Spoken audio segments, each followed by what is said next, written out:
they're poisoned. There was some study recently. I think it was Columbia. I forget what university, but they paid people to stay off social media for a certain amount of time, and they said that the results were superior to therapy. See if you can find that. So I think a large percentage of the mental illness that we have in this country is greatly accentuated by social media. I think people that are on it all day, I think it's extremely addictive. I think the conflict raises the whole anxiety that you have about conflict in society. Stanford paid 35,000 people to find out if quitting Instagram made you happier. Yeah, this is it. And so what was the results? Landmark study on digital well-being. Yeah. Ran 2 parallel experiments with Facebook and Instagram as a prospective platform.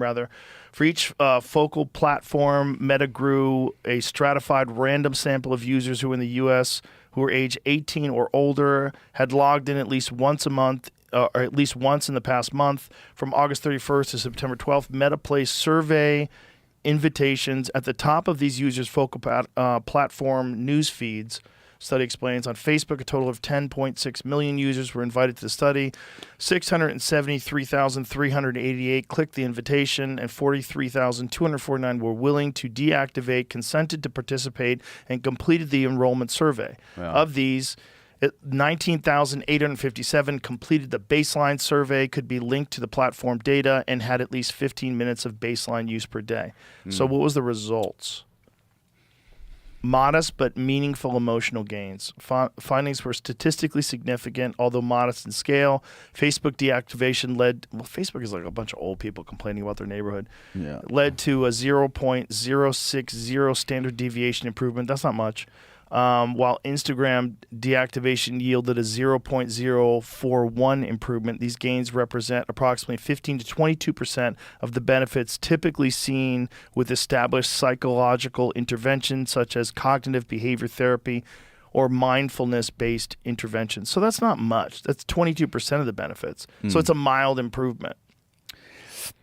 Yeah, but look at this, though. The improvements weren't equally distributed. Adults over 35 saw the most substantial benefit from leaving Facebook, whereas young women under 25 experienced the most emotional uplift from an Instagram break.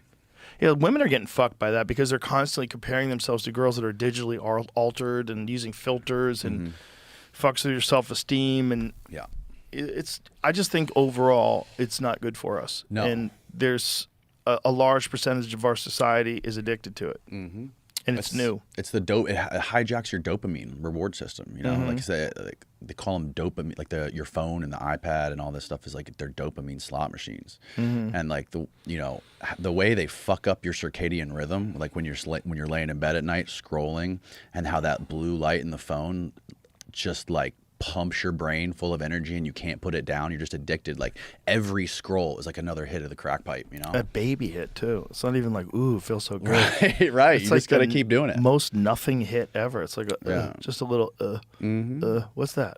Right. Oh, how weird. Yeah. And it like turns off a part of your brain too. Like it turns off the thinking part, you know, where like you just keep doing that thing and you're waiting for something good to hit. Something more to like charge your and it never comes. It never comes, but right? You keep looking. Until you fucking look at the clock and it's like 3 a.m. and you're like, what the fuck am I doing? You're a fucking gold miner in a barren creek.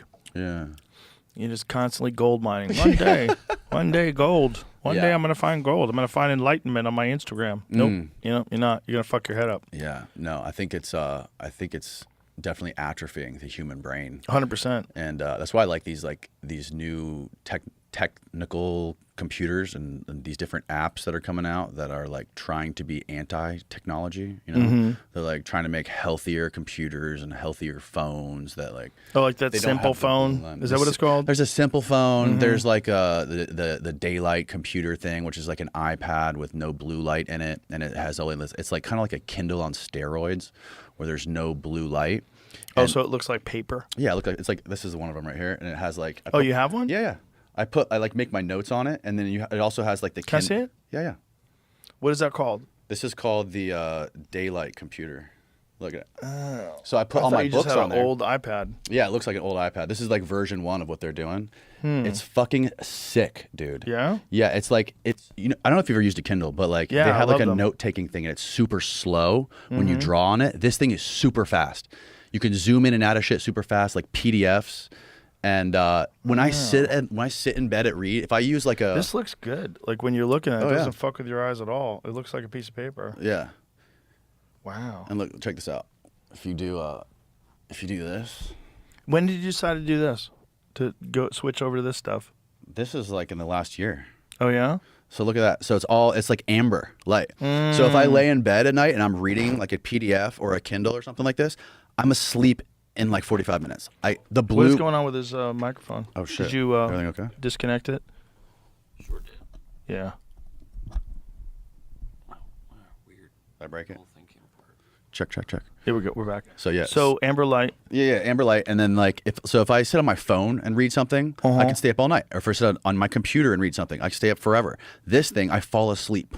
Huh. It doesn't keep me up because it does. I think because it doesn't have that blue light that's baked into it. So know? you use that as your primary computer? No. I just use this for reading and like note taking and shit. I'll like on every podcast I do, I'm just like taking notes on it because it stores on my notes, and then I just read Kindles on it and PDFs and stuff. And you write the notes by hand? Yep.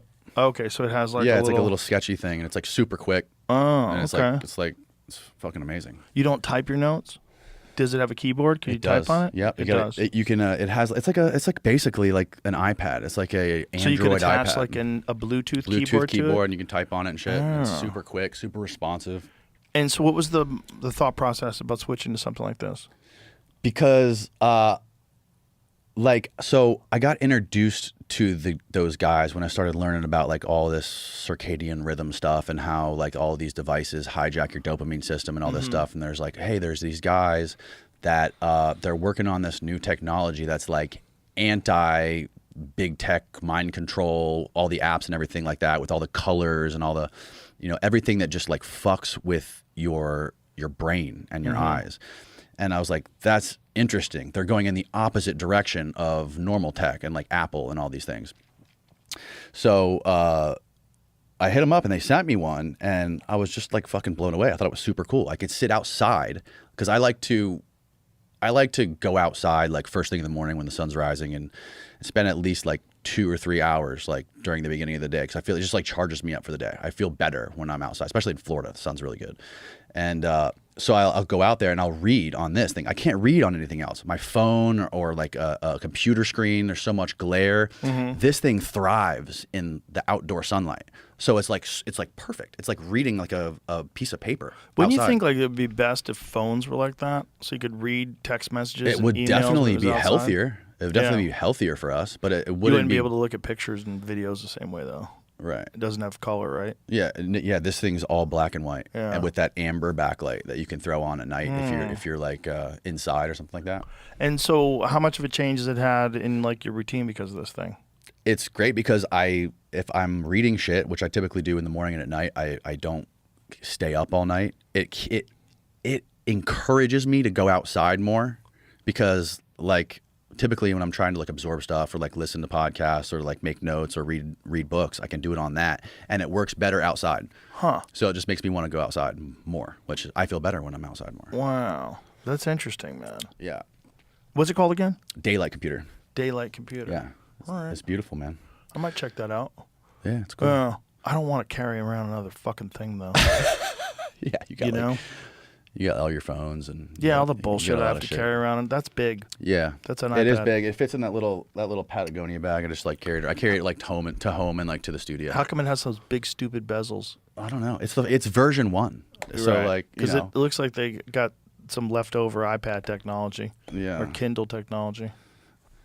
Very interesting. No, though. it definitely. I think they're gonna eventually try to improve that. Like I said, that's like the version 1. That's like iPhone 1 for their thing, and they're trying to so like this is new.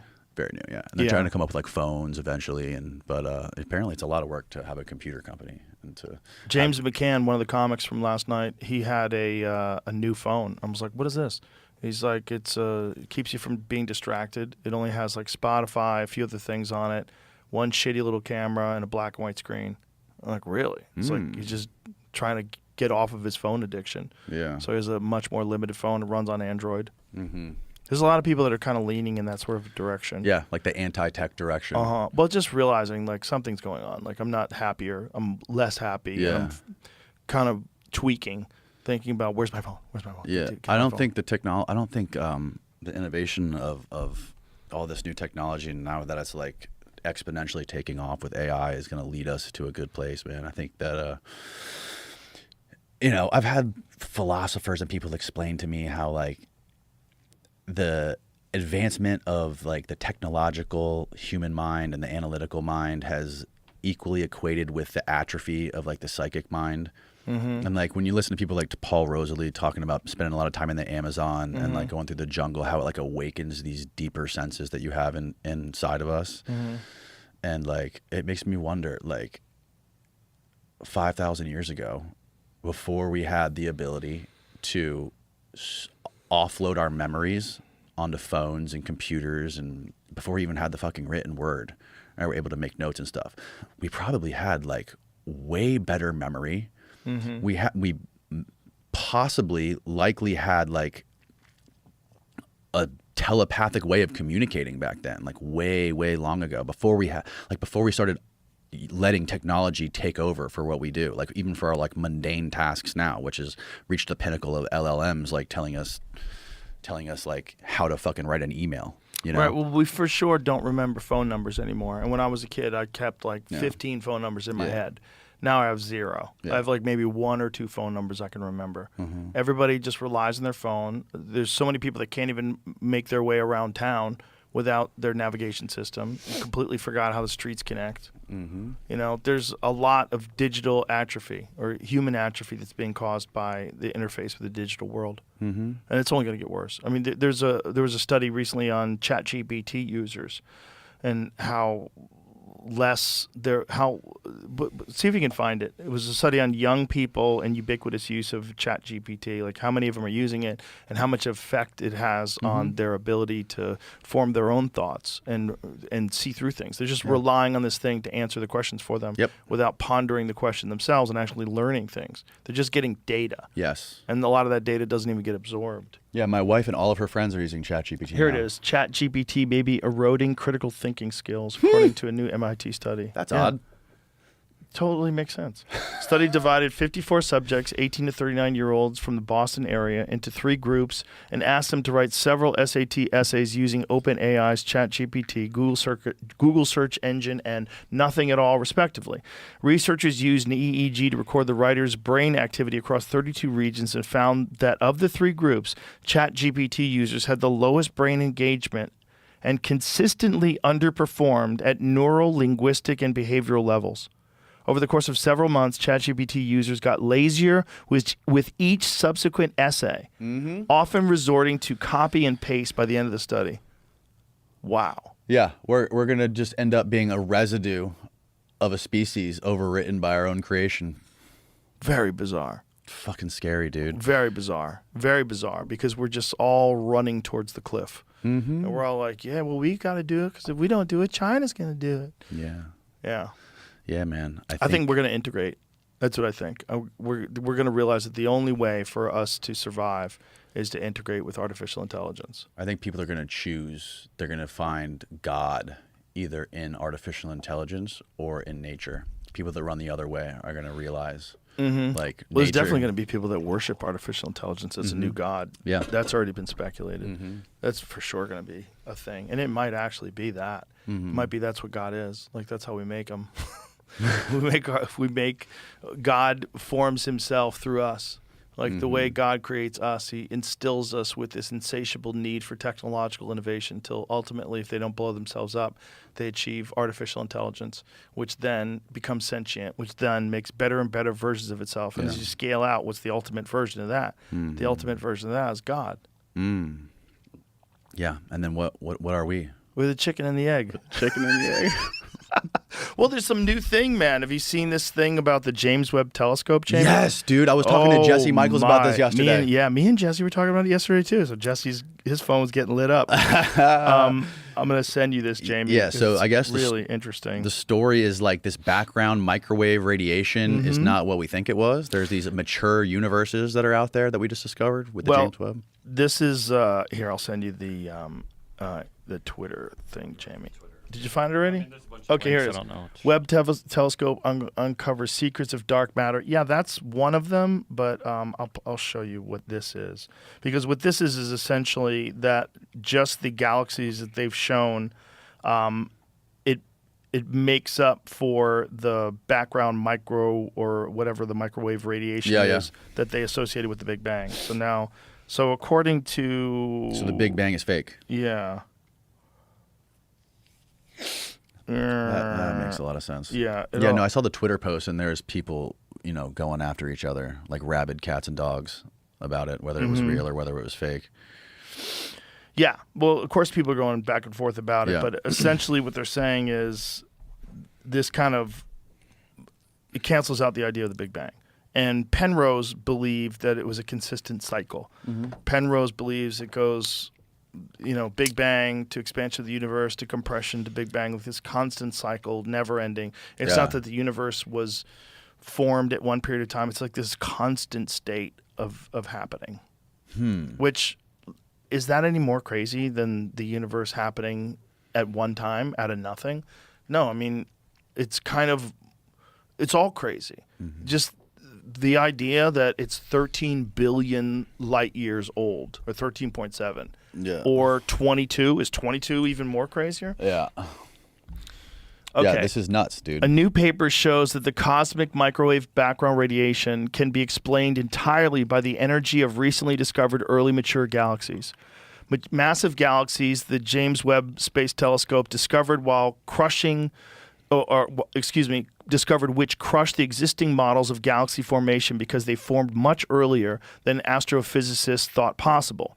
But now these EMGs turn out to account for the entire energy density of the cosmic microwave background radiation, which was believed to be a snapshot of the first light emitted after the Big Bang, when the universe was 379,000 years old. The variations in the CMB were believed to be relics of quantum fluctuations in the dense plasma of the Big Bang. If these new findings are accepted, and there's no reason not to accept them, then all the following flagship findings of cosmology are thrown into question. Big Bang Theory, foundational cosmological model undermined, cosmic inflation, loses observational justification, ACDM model, I don't know what that is. Key parameters become unreliable. So all this stuff, dark energy inferred from the CMB may be mischaracterized. Dark matter density, current estimates may be invalid. Age of the universe must be recalculated. Wild. Yes, it's insane. Wild shit. And I'm sure the people that have been preaching or that have been rather talking and teaching people about the Big Bang and writing books, they're going to fight back tooth and nail. Yeah, of course. Because they don't want to be wrong. But this James Webb Telescope, at the very least, has shown us mature galaxies that shouldn't have been able to be formed. The fact checkers got it. Reader context. This post claims CMB can be explained entirely by EMGs, implying ability, not probability. The EMGs turn out to account for the entire energy of the CMB radiation, but the paper says EMGs may account for anywhere between 1.4% and 100%. So they might account for 100%, but they do account for... That seems like you're nitpicking. Yes. It might account for 100%? Okay. Right.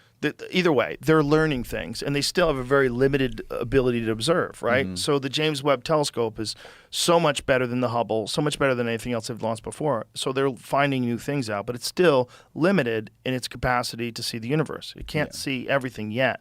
So they'll probably have an even better one that they'll launch, and that will show us even more that we didn't know. And we're operating on a limited amount of data, and we're operating with this conviction that they're 100% correct about these timelines. Yes. And just these mature galaxies that existed where they shouldn't exist is enough to know that we don't know everything. And then this whole dark matter, dark energy thing is like, what is it? You can't even. You don't even know what it is. What didn't we? Well, we figured out that that dark matter actually is mass, right, and has gravitational effects. Like they were I forget who it was, but they were observing galaxies, and they were looking at the spin rate of the galaxies, and they found out that the center of the galaxy it should be spinning faster than the outer rim of it, right? But they found out that the spin rate is identical, which means that what they theorized is that dark matter, the mass of the dark matter around the galaxy has lots of mass, and it's flattening the spin rate of the galaxies. Which is interesting because, like, there's this.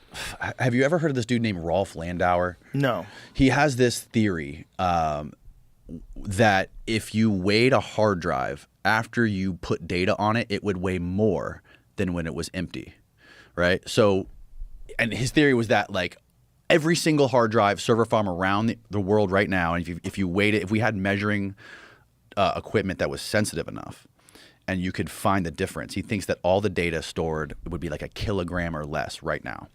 But the rate of data increase that we accumulate each year right now is like 25%, not equating for exponential growth, the technological singularity, and how that's going to ramp up. So somebody did the math there and said, it was Jason Giorgiani who did the math on this, and he said if you just keep the rate flat at 25% per year of data increase across the globe, in 340 years we are going to have the mass of the moon on the surface of the Earth in data stored on hard drives. What? Yeah. So, like, and the way he like lays this all out, I'll try to do my best, is that if you look at the laws of thermodynamics, like the two laws, one that energy can never be created or destroyed, and the other one, like, entropy always increases over time. Entropy meaning disorder. It never goes down over time. Like, hence the heat death of the universe will eventually happen. And so E equals mc squared. Energy and mass are interconvertible. And then there was this other dude, Claude Shannon, who came up with the theory that data transmission with binary bits, ones and zeros, right? So if computers are bound by, tell me if I'm losing you. No. If computers are bound by the laws of entropy, and hard drives are bound by the laws of entropy, that means when a computer is blank, it's very low entropy because it's all ones or it's all zeros. When you add data, when you add a podcast to it, it goes 1 0 1 0 1 0. It's chaotic. Just from a pure physical perspective, it's high entropy. So what happens when you erase that hard drive? The energy has to leave. If it's mass on the hard drive, theoretically, if this guy's right, if Rolf Landauer is right that data on the hard drive is mass, when you erase that, it has to go to energy outside of the hard drive, right? So he says, if you crack open a hard drive, you can't see that mass, right? It's invisible. It's electromagnetically indetectable. So he says, what other kind of mass do we know of that's electromagnetically indetectable? And he said, it's dark matter.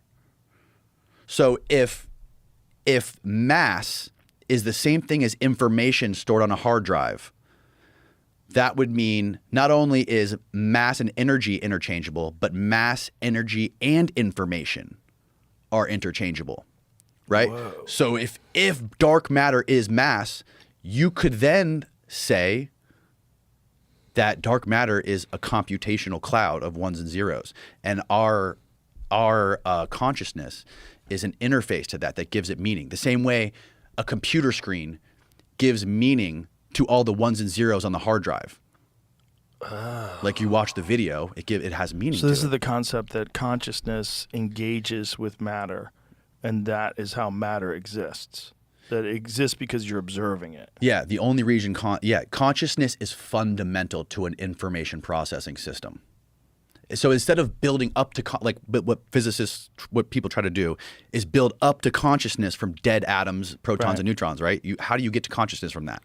But if you think of this as like a computational cloud of ones and zeros, and mass does equal information, well, that just means that our consciousness is a way to interface and give this simulation meaning.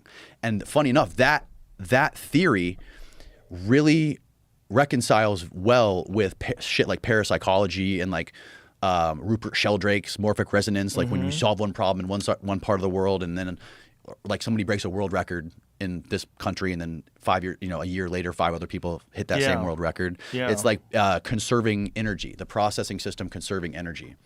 There's a scientist that he found computational code What did he? You know, you remember this guy, Jamie? That he believes that he found computational code that proves that like the universe is a simulation. But this guy, I tried to get him to come on the podcast, but he said I was anti-science because of the COVID vaccine stuff. This is a few years back, though. Yeah. Maybe he's kind of woken up and changed his tune. I doubt it, though. A lot of people got indoctrinated. That's anti-science. Like actual data is anti-science. Yeah. Whose data? Whose data are you going by? We could have a conversation about that if you like. I'll show you some things. You could have a great conversation. Yeah, I think you've said everything. Have a seat. Have a seat. Let's go over some studies. Is this the dude? Yeah, that's the guy. So what was his? So this guy won't come on my show because he says I'm anti-science. Symmetry, supergravity. Yes. String theory. But what is this discovery that he had? Oh, he's from Tampa. Oh, born in Tampa. He found. See, what was the supposed discovery about the computational code? What did it say? Are we living in a computer simulation? Yeah, this is it. James Gates, theoretical physicist at the University of Maryland. Auto-correcting codes. Click on that, Jamie. The Scientific American article. Oh, I can just write it right from there, I guess. Explored mathematical structure of string theory, specifically in the context of supersymmetry, and has found what he describes as error-correcting codes embedded within the equations. These codes are mathematical objects similar to those used in computer science for error detection and correction, such as in data transmission. While these findings are intriguing, it's important to note that they are not literal computer code, but rather mathematical structures that share similarities with coding theory. Yeah, it's important to learn that, but that's fucking crazy. Yeah, that is fucking All of crazy. it is crazy. But James Gates, as of I think 2 years ago, wasn't willing to come on the podcast and talk about it. Yeah, if I had $1 for every person who said they wouldn't come on my podcast because it's too pseudoscientific, I would have like $5. It's a Why not? shame. Why not come on and illuminate people? Yeah, I had this. There's. I don't want to say who she is, but like this lady who had this amazing book on like the Greek weapons and poisons that they used to use for war. Like they used to like drop scorpions over.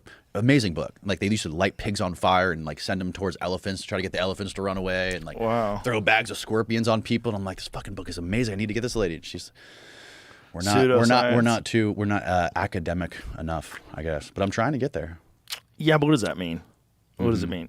We're just human beings having a conversation. You're the academic. Yeah. Come in and tell me what you know. Yeah. What's the big deal? Yeah. You know, Well, but you they do get a great attacked. job of like having both sides in, which I think is really cool. Like you have like the crazy fringe people who are like educated, self-educated, but are very smart in a certain way, and then other people who like have the academic credentials to sort of like be a sounding board for that and to see like who's really full of shit. Yeah, you have to have all, because there are some people that they're self-taught. They've essentially just read shit tons of books, and they're brilliant people. And just because they're not classically educated, it doesn't mean they're incorrect. And there's only one way to find that out. Guys like Randall Carlson, he's a builder, okay? But the knowledge that he has about the impact theory, the Younger Dryas impact theory, and what probably ended the Ice Age and shaped a great part of North America, and how you could see it from space. And you can see when they look at the satellite imagery, and it literally looks like things have been washed away. Yeah. It looks like massive water erosion. Like you can see the ripples on the ground that are akin to what it looks like when the tide pulls back on the sand on a beach. Yeah. It all makes sense. And he knows so much about the actual science behind it. And he was talking about this a long time ago. I met him in Georgia, in Atlanta. That's where he's from. I met him in like 2003 or something like that, 2002, 2000. He was telling me about it back then. But back then, they didn't have the core samples that showed that there was significant impact evidence that was around, I think it was 11,800 years ago, and then again somewhere around 10,000 plus years ago. So I think we've been hit multiple times, and I think he's 100% right about that. And I think Graham Hancock is 100% onto something with all this ancient apocalypse stuff, and the pushback against him is insane. They throw every terrible phrase at him they possibly can, every pejorative, racist, white supremacist, all these crazy things. I had Flint Dibble on my podcast. We talked about it. Fascinating. Yeah, he's great. Yeah.